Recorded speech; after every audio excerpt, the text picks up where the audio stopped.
لا حياة بدون القائد. عاش القائد ابو. حرية بالدم نفديك اجلا.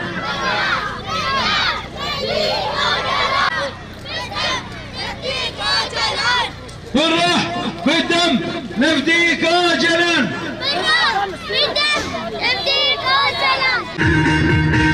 مبروك الكل كردي فيكم.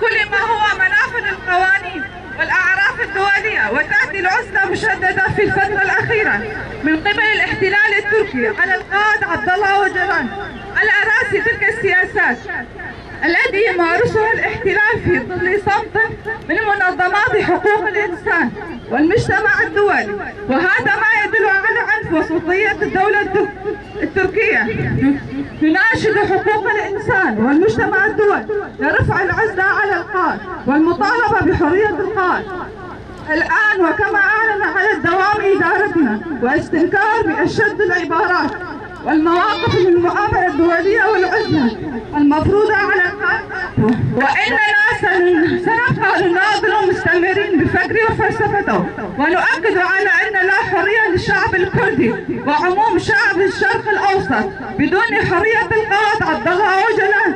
عاش القائد عبد الله أوجلان.